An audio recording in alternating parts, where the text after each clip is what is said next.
Morning, good afternoon, and good evening.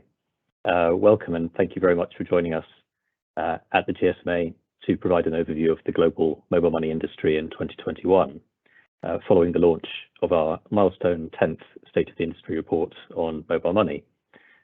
This session today will last approximately 1 hour and cover highlights on mobile money from the report, the wider digital financial services and fintech ecosystem, policy and regulation, addressing the mobile money gender gap, and mobile money's role in tackling socio-economic and environmental challenges. If there's time at the end, we will also try to address any audience questions that do come our way.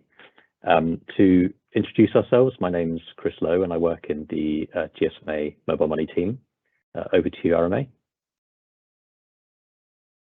Hello, everyone. My name is RMA Awanis, Senior Insights Manager in the GSMA Mobile Money program and co-author of the State of the Industry report. And my name is Kennedy Kipkemboy. I'm a Senior Regulatory Specialist within the Mobile Money program and based in Nairobi, and looking forward to the engagement.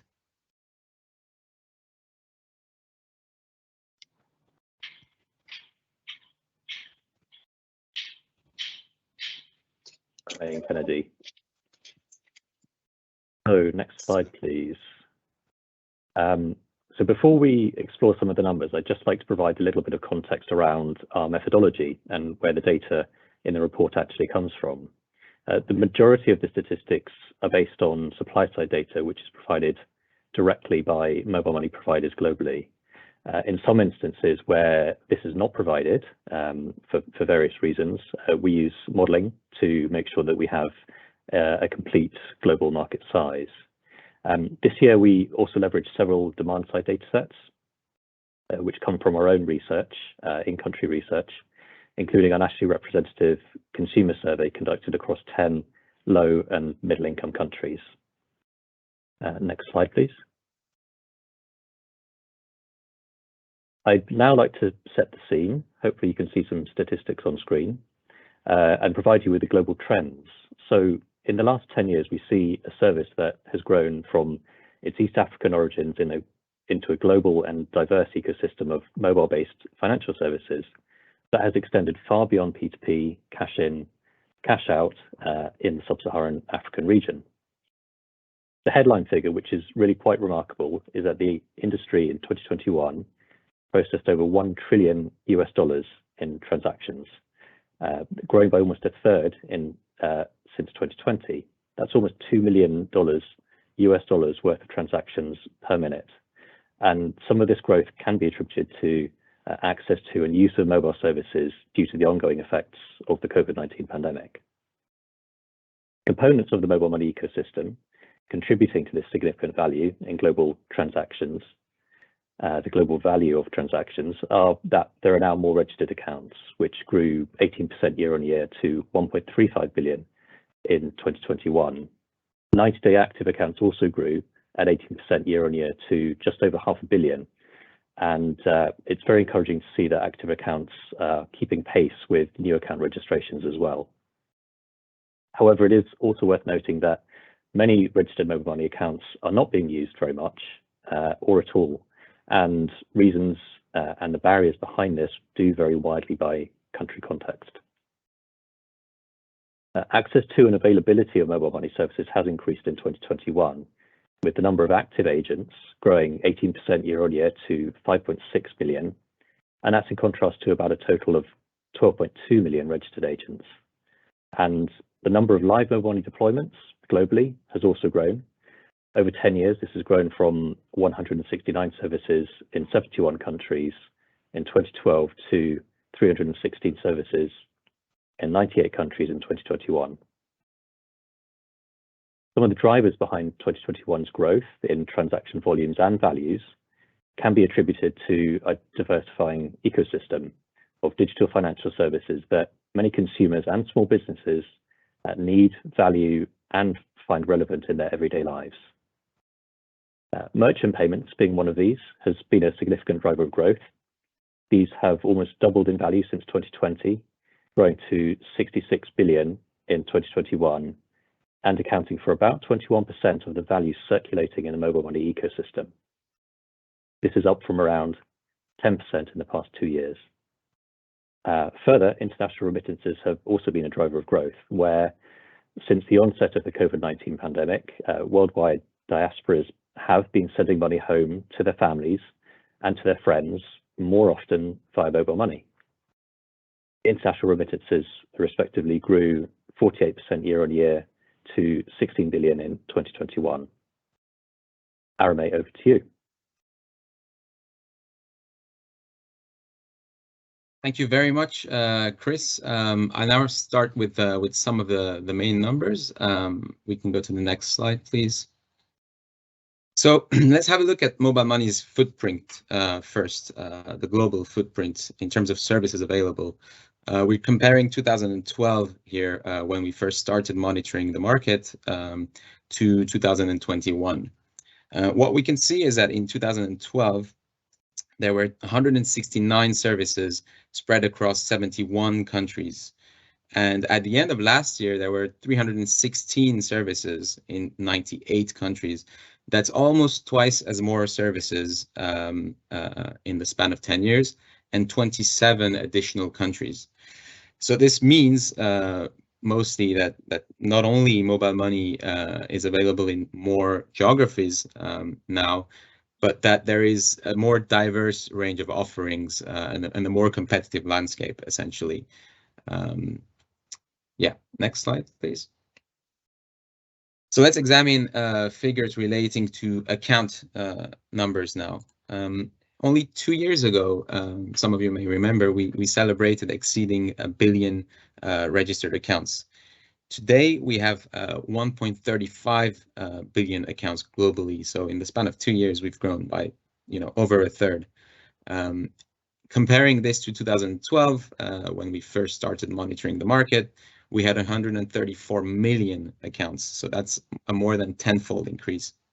Of course, that's an important figure, the number of registered accounts, but what really matters is the active usage of one's account on a 30-day or 90-day basis. And looking at those growth rates, they have been even more significant in the span of 10 years, as you can see. We have over half a billion 90-day active accounts and 346 million monthly active accounts.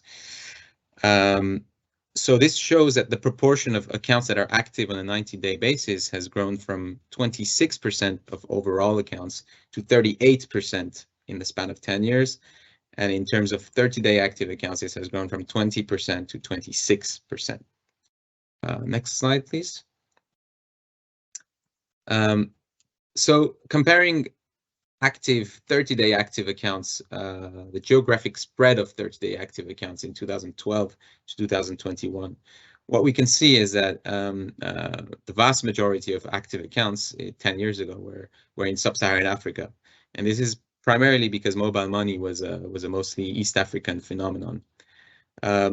Today, this map has been redrawn, with sub-Saharan Africa having just over half of the market in terms of active accounts, followed by South Asia and East Asia. Next slide, please. Yeah, over to you, Chris, actually.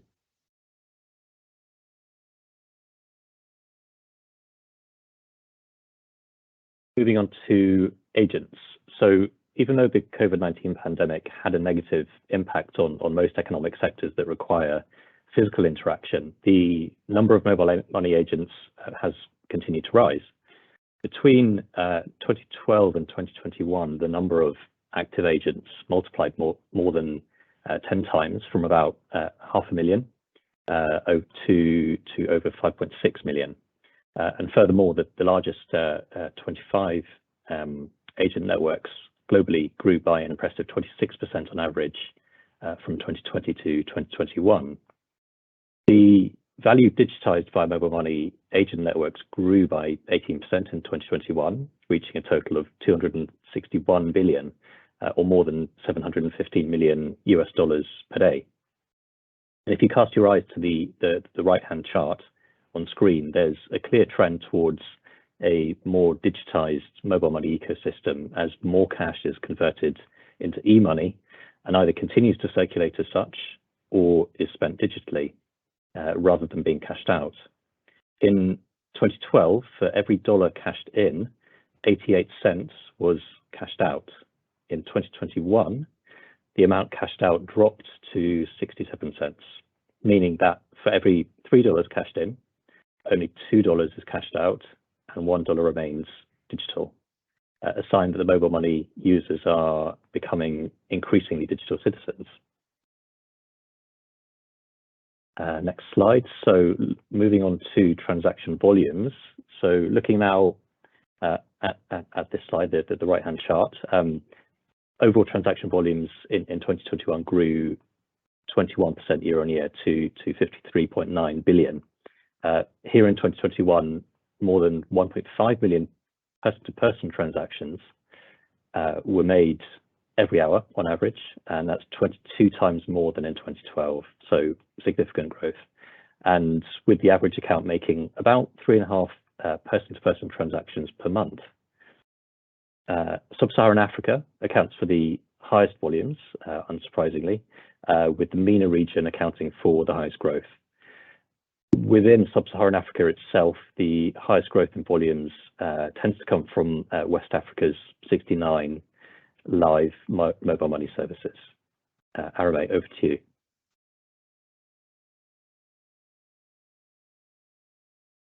Thank you very much, Chris.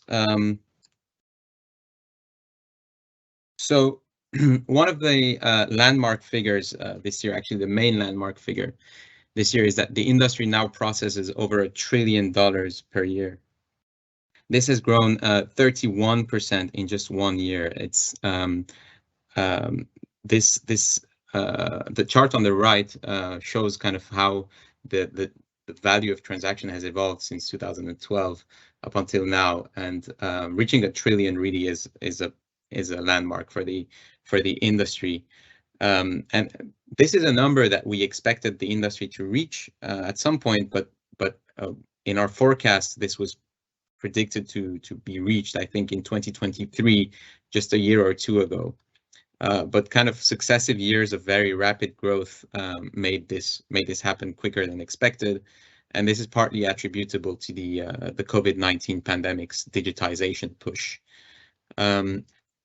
Another landmark number, which may be interesting to note within the 1 trillion, is that P2P transactions exceeded $1 billion per day.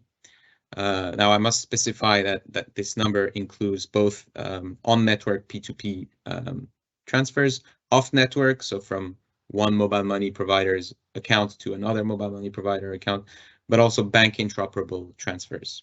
Going to the next slide.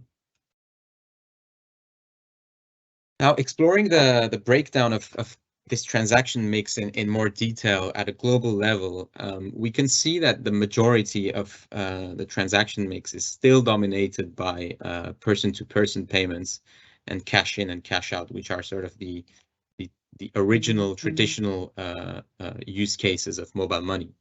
But going to the next slide, please. Over the past year, there has been, especially this year, there has been a remarkable growth in partnership-driven transactions, which we call ecosystem transactions.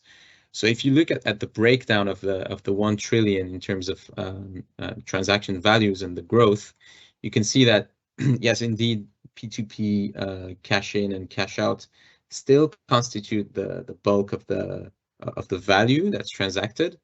But other transaction types, such as bulk disbursements, merchant payments, bill payments, or international remittances, are actually growing faster, and this has been a trend in the past few years. And the most remarkable, of course, being merchant payments, which have almost doubled, as Chris pointed out at the beginning. Over to you, Chris. Many thanks, Arame. So if we now look at mobile money prevalence, so every year our GSMA Mobile Money program collects and analyzes data from mobile money services worldwide. Given the increasingly complex market dynamics and in recognition of the demand for country-level information that we tend to experience, we've developed the Mobile Money Prevalence Index, or the MMPI, to provide a country-level view of mobile money dynamics while also at the same time protecting commercially sensitive industry data.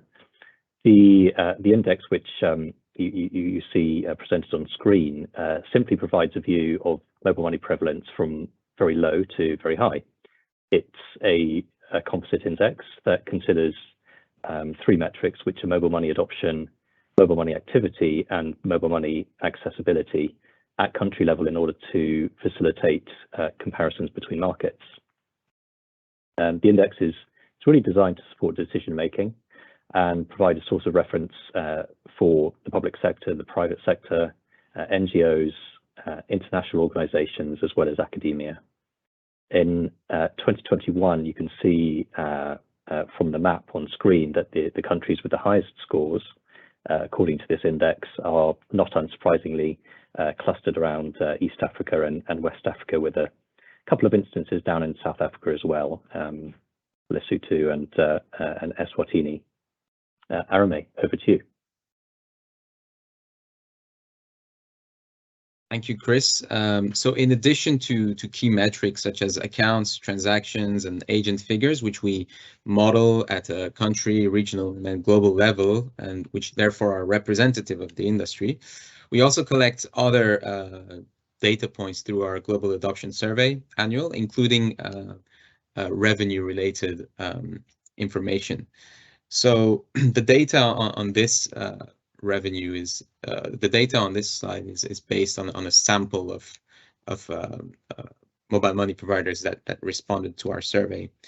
But looking at that, we can notice that in terms of monthly revenue figures, from September to December, there was a growth observed, and that was, we believe, largely the continuation of the revenue recovery that was observed after the sort of the worst months of the COVID pandemic, the beginning certainly. And then from the beginning of 2021 onwards until the middle, there was a stagnation of revenue. Now, it's a little bit hard to estimate or explain how or why this has happened. But what is clear is that factors such as over-reliance on a number of revenue types, such as P2P and cash-out fees, may have a role to play here. And we know that these are transaction types that are often mostly hit by things like competition or regulation and so on. So this underlines sort of the need to kind of diversify, and we have actually dedicated publications about this topic as well.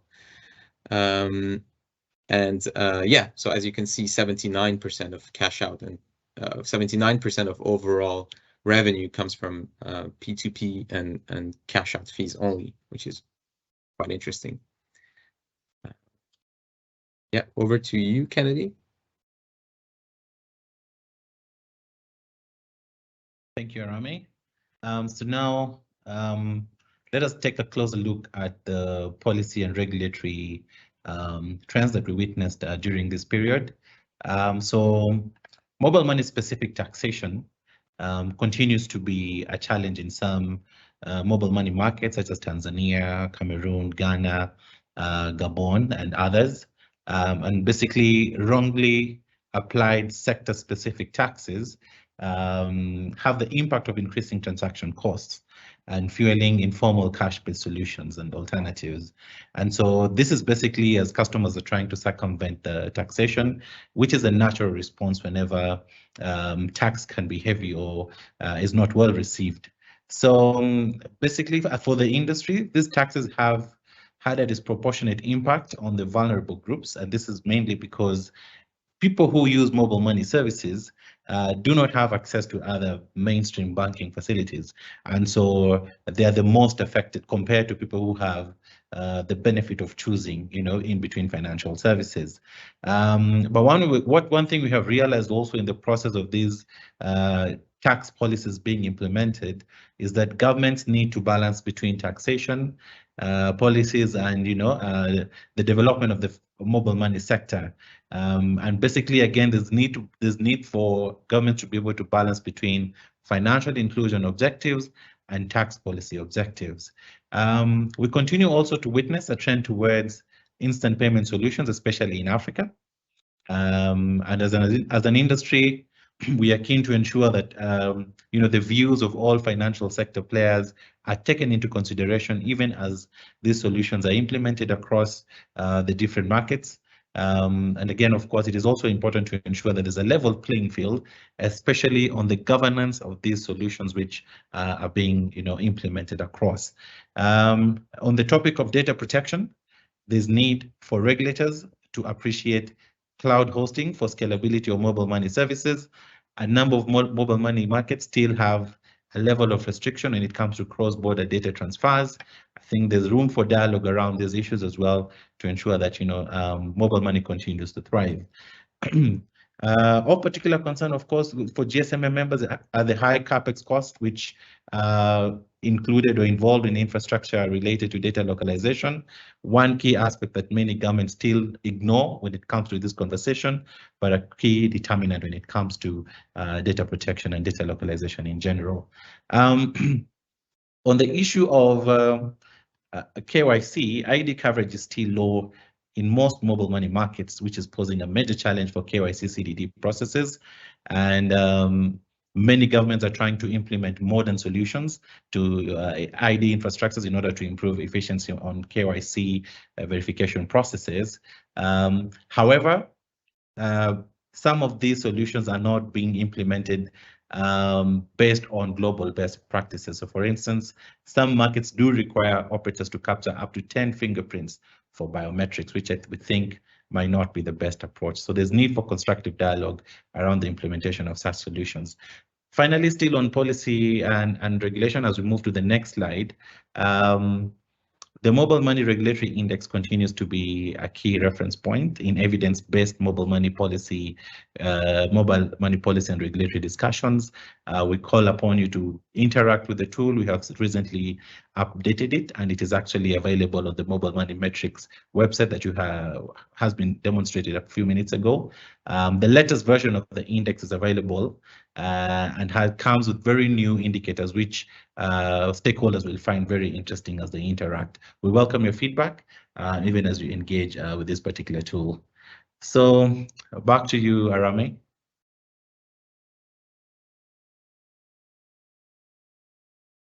Great, thank you very much, Kennedy. Next slide, please. Great, so let's have a look at the wider ecosystem and adjacent services. Going to slide 8, the next one, yeah. Starting with merchant payments, of course, as mentioned a few times during this presentation, merchant payments were by far the fastest growing transaction type within the mobile money transaction mix this year, reaching 66 billion in 2021, growing 94%, so almost doubling. We think there are many factors, potential many factors why this may be the case, some of which we are well aware. One of those is, of course, the continuation of the pandemic's digitization drive, which saw many businesses and clients and consumers alike turning to mobile money to buy day-to-day purchases. And we have numbers to, sorry, can you come back, please?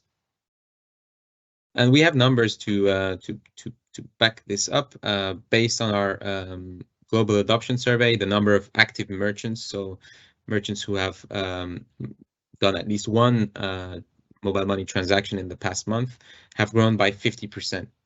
And another kind of hypothesis here, a very likely one, is that we believe that a great number of small businesses who previously used the P2P channel in order to get paid for their products or services are now have now transitioned to the merchant payment channel. And this is partly thanks to some mobile money providers making it easier for merchant payments to onboard.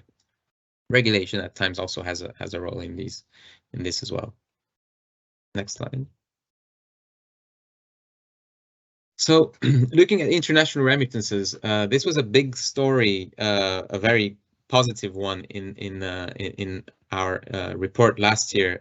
As economies closed down at the beginning of 2020, there were often families in the diaspora who kind of were not able to send money home using the channels that they previously used, and mobile money provided a lifeline, kind of an ideal channel for them to do that. So we saw a significant growth last year. And what we're noticing this year is that this growth is continuing, reaching, so international remittances processed via mobile money grew by 48% this year, reaching 16 billion. So this shows that the trend that we saw last year is sort of continuing. And there is, of course, reason for users to do that. Mobile money, as per World Bank estimates, is the most affordable way of sending money across borders, comparing to cash, bank account transfers, credit card, or debit card. Yet mobile money still constitutes a tiny share of overall international remittances. So this kind of highlights the potential of this channel. Next slide, please. Bill payments used for purposes such as energy, utility payments, and so on, including, both grid electricity and services such as pay-as-you-go solar, also saw an outstanding growth, growing by 37% this year to 61 billion, as you can see on the chart on the right. This is also kind of remarkable growth. We had a slightly higher growth last year, but the trend has continued this year. Kind of a data point that is interesting here that we got from our global adoption survey is that 68% of providers who responded to this question said that their top billers are electricity companies. So it seems like bill payments are still clearly dominated by electricity payments, whether that's grid electricity or pay-as-you-go solar. So that kind of shows the potential for other products and services such as tax payments, for example, or other utilities. Next slide, please. So bulk disbursements are also one of the transaction types that we track. Very important one. These types of payments also reached 66 billion in transaction value this year, so a similar number to merchant payments. We estimate that the vast majority of these payments actually come from salary payments, so employers paying their salaries via mobile money. But this also includes government-to-person payments or other payments of other kind of humanitarian and social cash transfers, which grew very significantly last year due to the COVID pandemic, and mobile money being an ideal sort of channel to reach the targeted populations. And the trend this year continues. Based on our survey, providers said that the number of accounts that receive salaries via mobile money grew by 150% this year. So grew by, significant amount.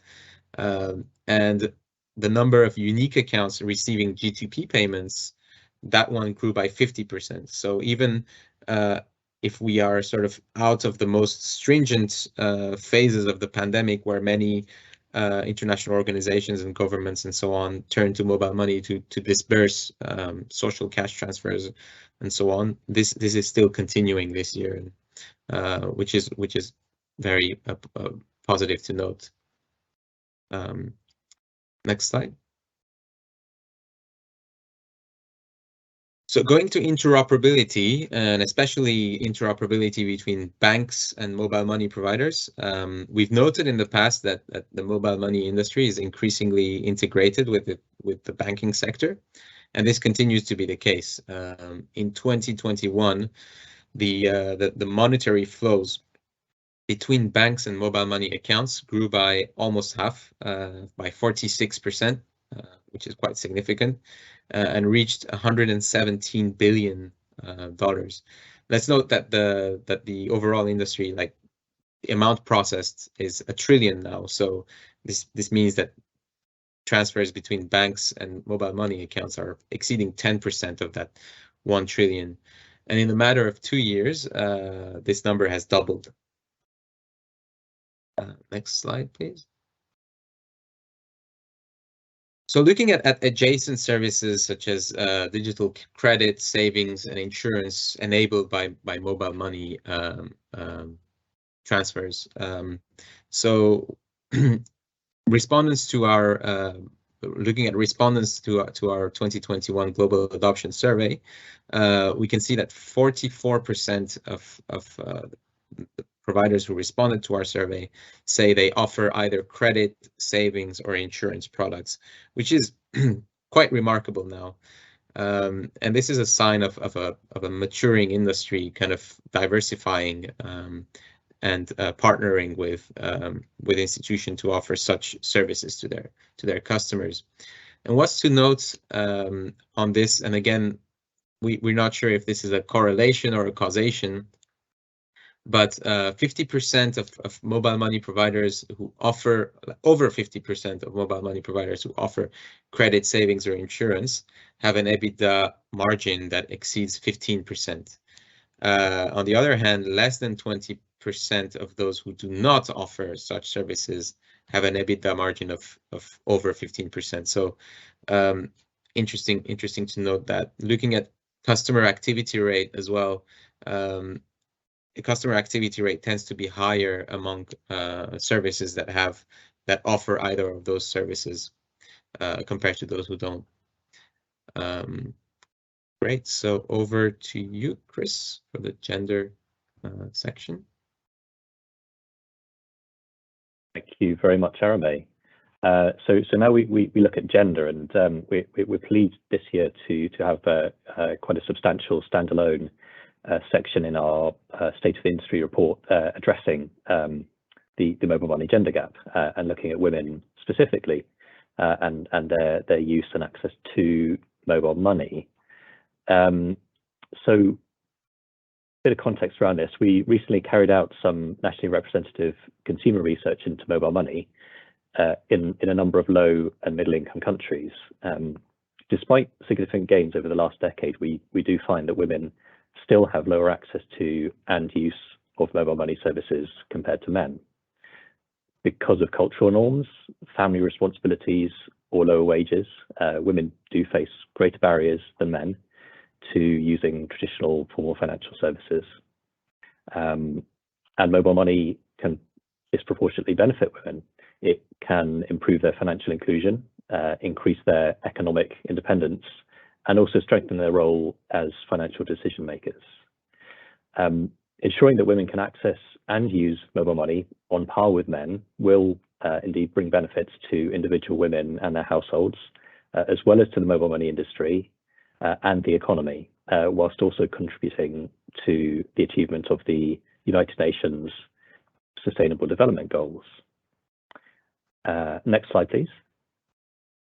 So delving into a little bit of our research, you'll see a couple of charts here. So we've got mobile money account ownership on the left-hand side and mobile money usage on the right-hand side. You can see the split on the bottom left by men and women, and the orange bubbles represent the gender gap, just for a bit of context.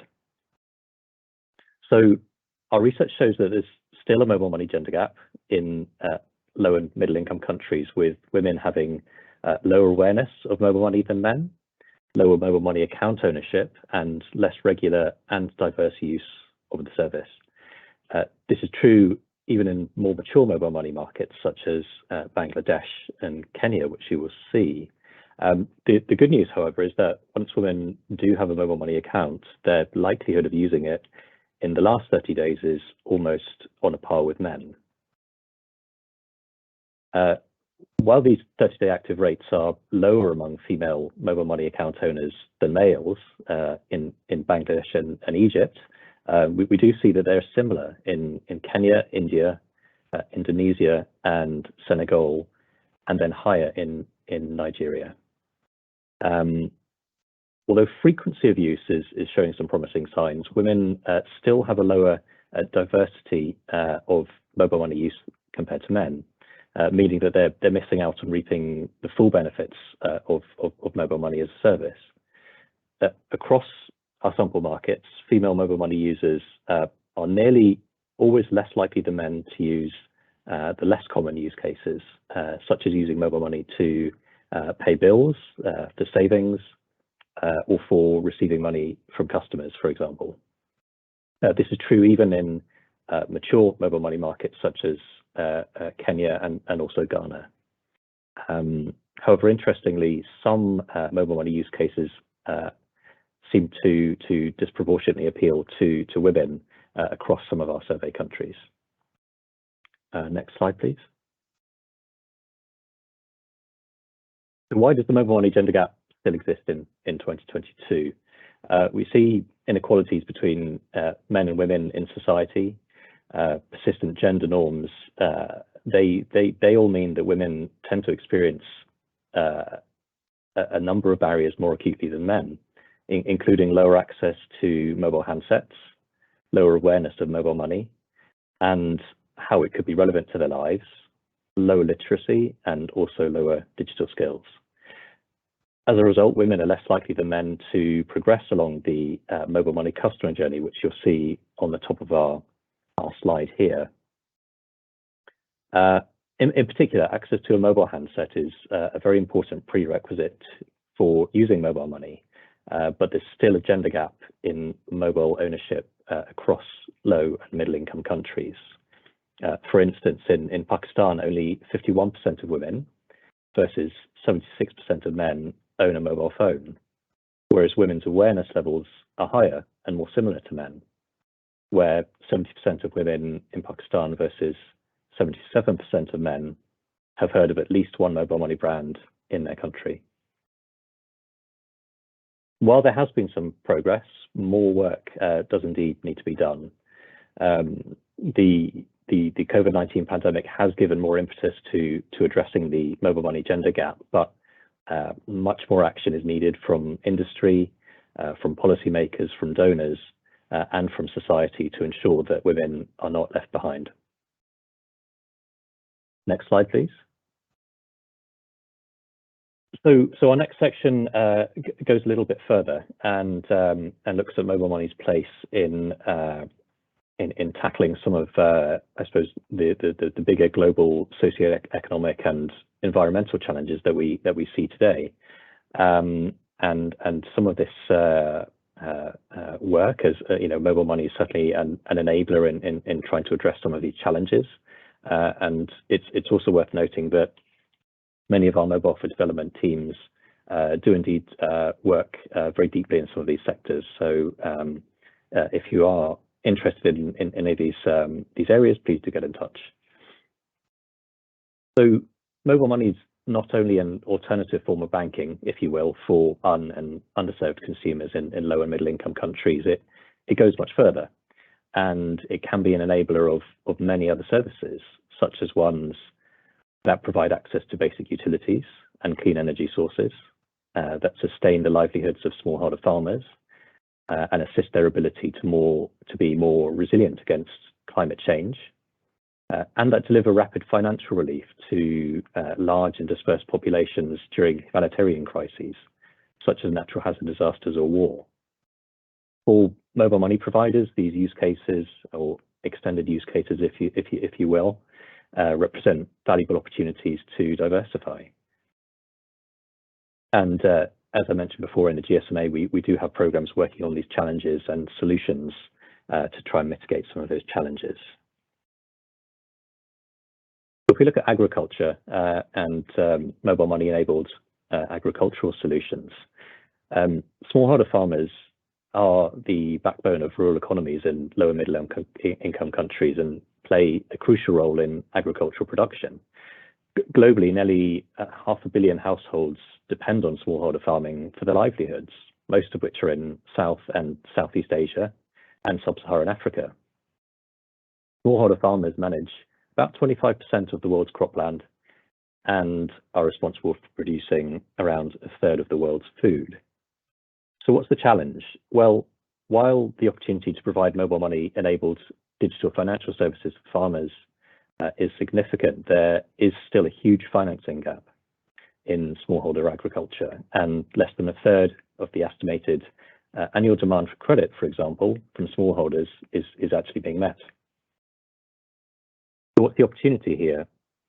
The uptake and growth of mobile money enabled digital payments in agriculture have enhanced financial inclusion for farmers and created new opportunities for mobile money providers to reach smallholder farmers at scale, with use cases tailored towards rural customers, for example. Mobile money has provided an alternative to cash payments for crop procurement and an entry point to much needed financial services such as credit and savings products, where mobile money transactional data is helping to create economic identities for smallholder farmers that can be used to make credit risk assessments and provide responsible access to credit products. So let's zoom in briefly. Agritech companies, together with some mobile money providers, are using an embedded finance approach to deliver bundled offerings or digital platforms for farmers. An example would be Safaricom's Digifarm platform in Kenya, which leverages the M-Pesa network to provide an integrated mobile solution for farmers accessible from basic and feature mobile phones. The platform includes access to advisory services, inputs, buyers, value-added services as well, including soil analysis, insurance, and credit products. Next slide, please. So moving on to utilities and clean energy. So again, mobile money being an enabler in this very significant industry too. What we find over the past decade is that there's been significant progress in achieving universal access to clean water, sanitation services, and affordable and clean energy.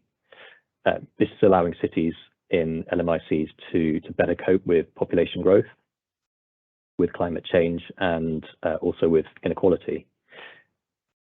Over 10 years to 2020, the proportion of the global population is using safely managed water services has increased, and so too has the global electrification rate.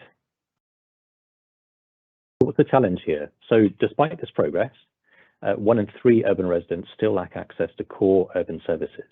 That would include the likes of housing, transport, water, sanitation, and energy.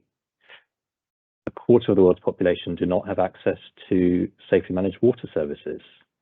3.6 billion lack access to safely managed sanitation services. And then further, more than 770 million do not have a reliable source of energy. So there's some quite significant challenges here.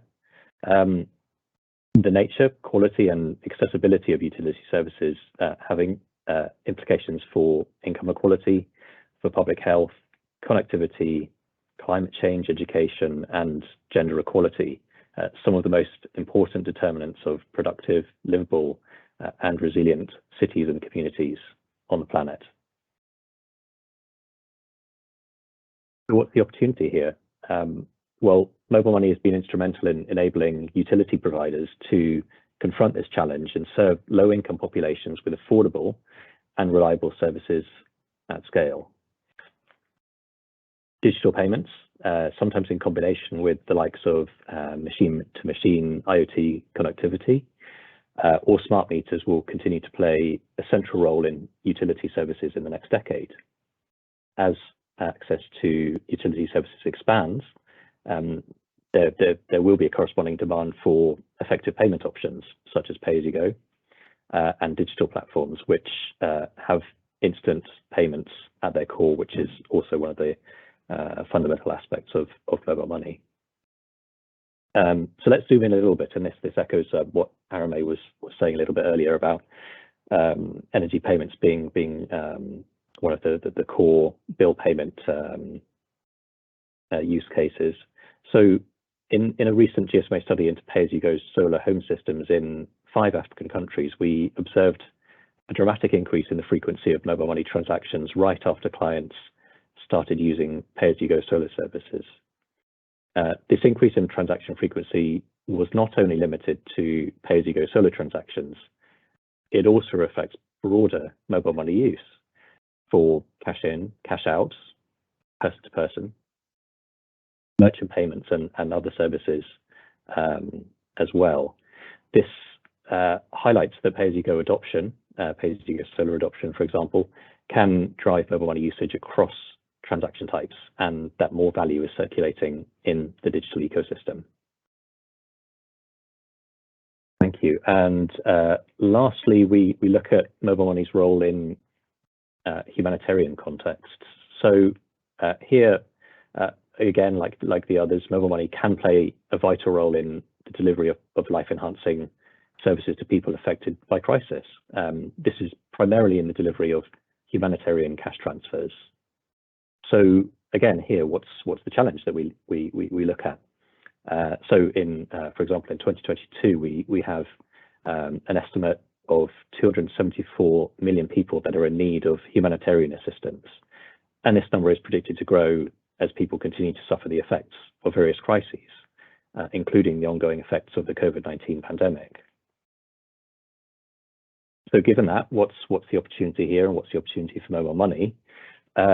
So over the last decade, the humanitarian sector has rapidly increased the amount of cash assistance it provides to individuals affected by crisis.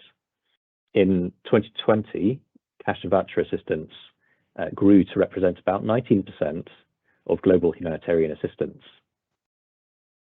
Compared with in-kind assistance, cash and voucher, or CVA, can be delivered more quickly, provide greater choice and dignity for the recipients, and it also has an economic effect, supporting the sort of local markets, if you will. In recent years, the sector has started using digital payment systems, such as mobile money, instead of cash and envelopes, which was more traditionally used. These digital channels can make delivery systems more efficient and transparent for humanitarian actors and donors, and also a safer, more accessible option that can open the door to financial inclusion for the recipients of those transfers. Humanitarian actors are increasingly forging partnerships with financial service providers to deliver CVA, including mobile money providers. So this is again some of the areas where we might see some more use cases. And today, what we do see is that there are mobile money deployments active in about 36 of the 44 countries that have United Nations humanitarian response plans for 2022, which is very promising. On that note, next slide, please. So that brings us the presentation to a close today. So thank you very much for joining us. We do have a little over 10 minutes to answer some audience questions, if there are any in the chat. So we can take a few minutes to address some of those.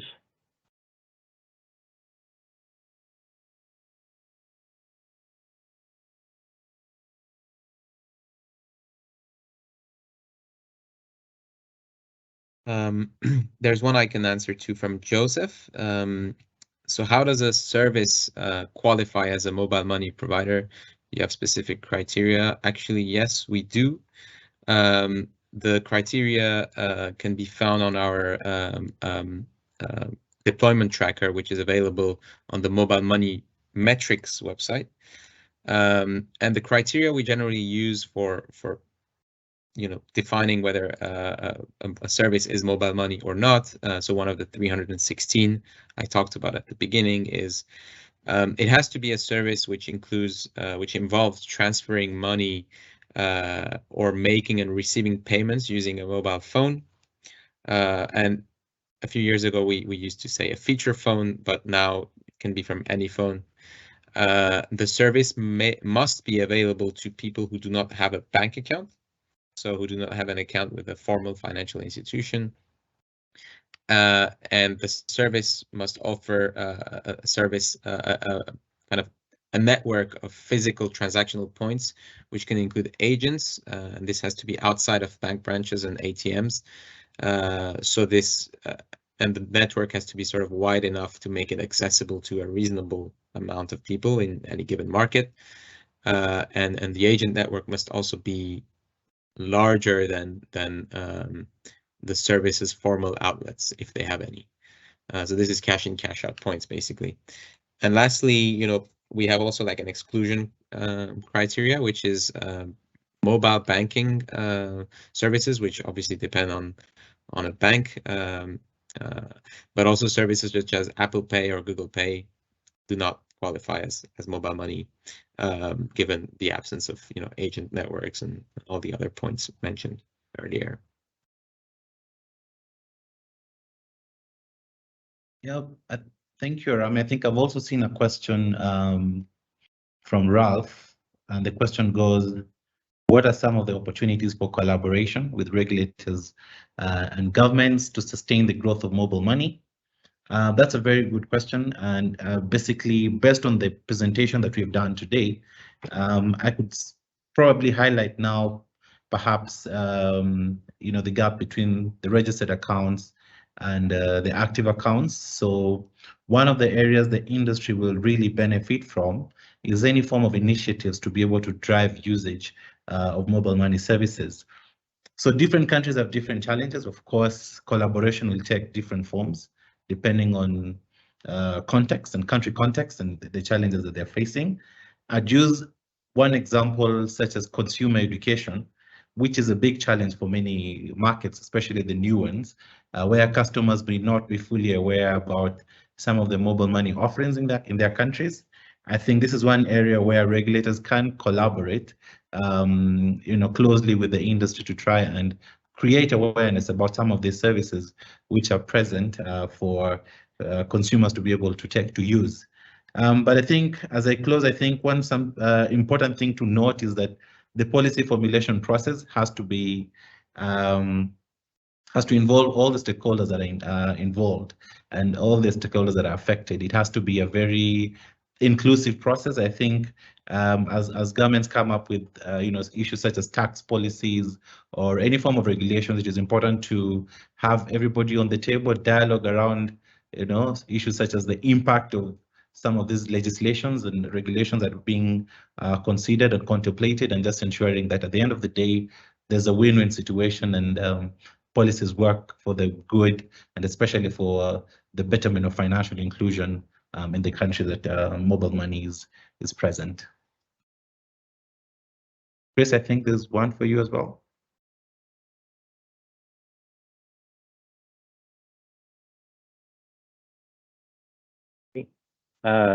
So I do see one. I think it's from Isabella. So how is mobile money being used by MSMEs and small businesses? So I guess that's in contrast to perhaps how businesses use it in contrast to consumers. Got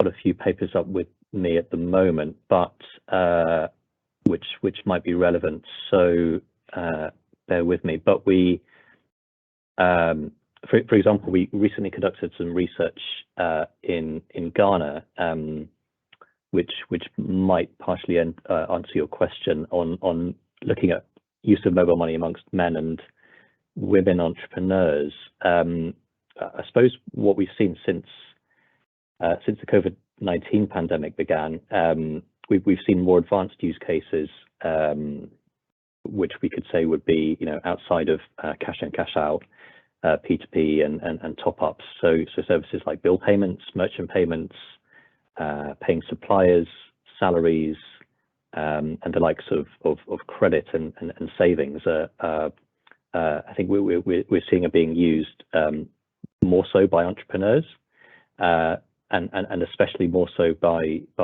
male entrepreneurs. And in the study, we also looked at female entrepreneurs who are probably more likely compared to men to have increased their use since the COVID-19 pandemic of just the core services, so P2P, cash in, cash out, and so on, rather than the more advanced use cases. So there's certainly an opportunity there for female entrepreneurs to use their services more, and for operators to perhaps target certain campaigns at that demographic. We do also know from this study in Ghana that the female entrepreneurs who own a mobile phone, for example, are as likely as men to have a mobile money account and use it regularly, but awareness is a bit of an issue here. So female entrepreneurs are less aware of the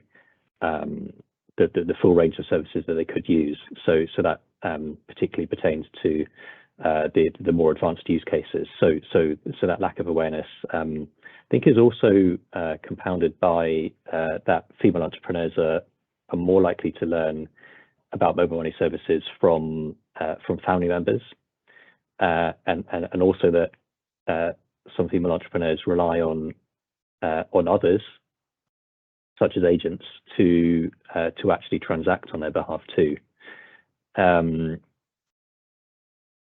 So there are a number of barriers there that do affect female entrepreneurs, but as I said earlier, we do tend to see sort of a greater awareness in general amongst entrepreneurs, and particularly male entrepreneurs, and use of those more advanced use cases.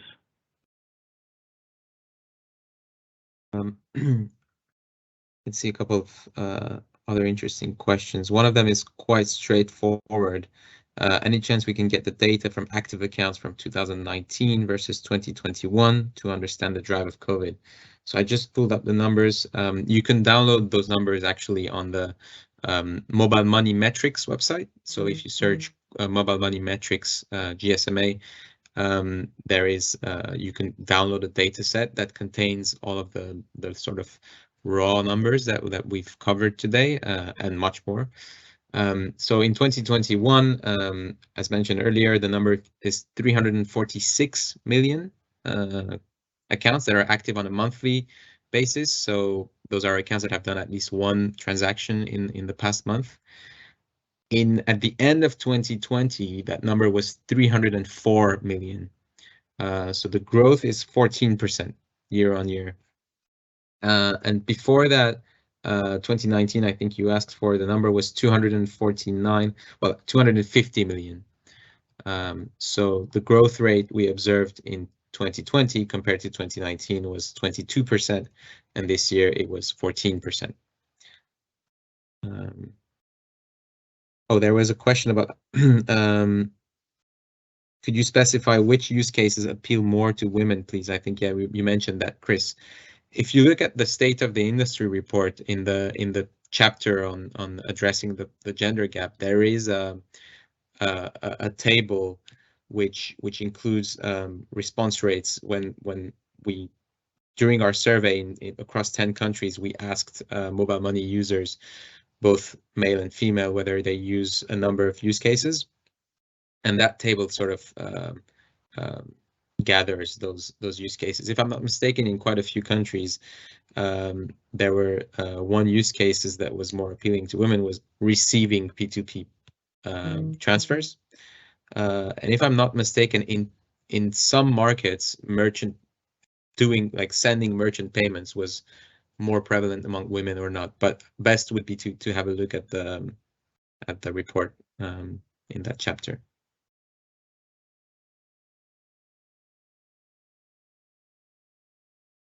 Have a look at time. Actually, we're just over time by 1 minute. There was a question on crypto wallets, whether that's going to compete with mobile money services. I mean, for now, what we've talked about this year clearly suggests that no, for the time being.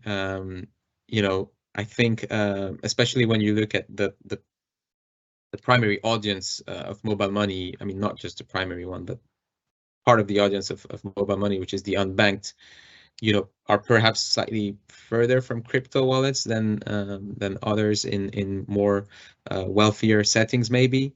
So the short answer to that is not right now, at least, and probably less than the banking sector. So yeah, I guess not.